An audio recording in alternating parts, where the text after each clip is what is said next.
Hello, everyone. Today, we're going to break down two really powerful quantitative techniques that are absolutely essential for your A-level business studies: decision trees and critical path analysis. Think of these as the tools managers use to bring some hard numbers and logic to really complex situations. All right, let's get right into it.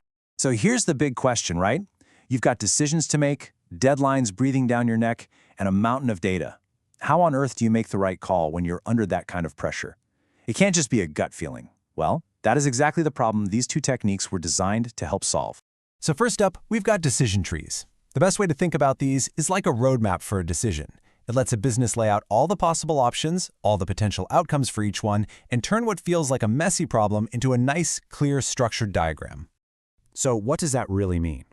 Well, at its core, a decision tree is all about comparison. It's a way of thinking through all the different ways a decision could play out, showing them in a super logical diagram. The idea is that you can then compare the results and pick the path that's likely to be the most profitable. Simple as that. Every single decision tree kicks off with this symbol, a square. We call it the decision node. This is your starting point.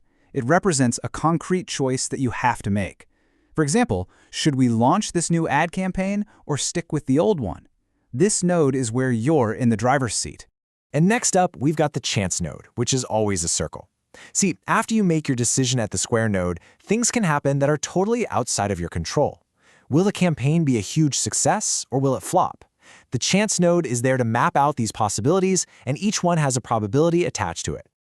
Okay, so understanding the symbols is one thing, but let's be honest, the real power of a decision tree is in the numbers. Let's dig into how we actually calculate something called the expected monetary value.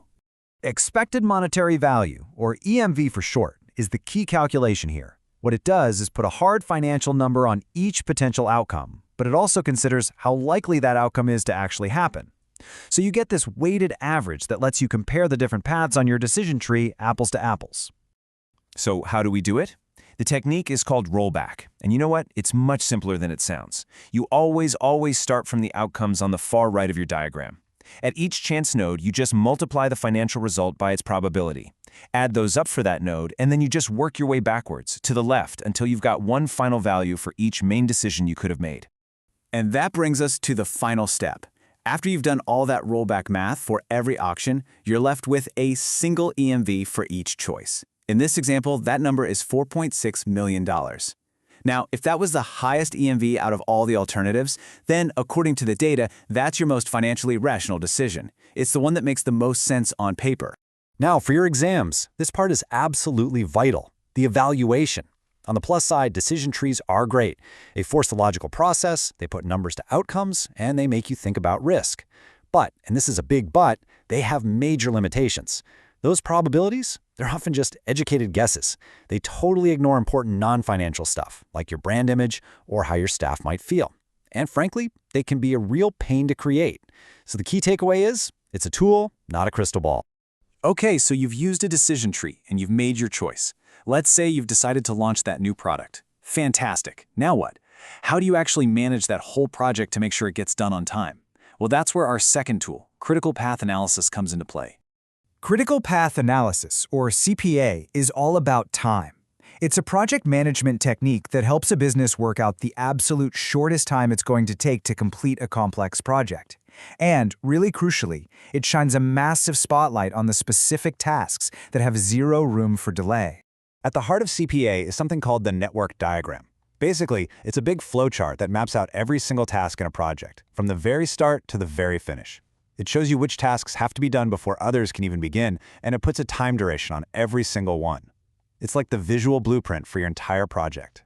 And hiding within that diagram is the critical path. This is the longest chain of tasks that depend on each other.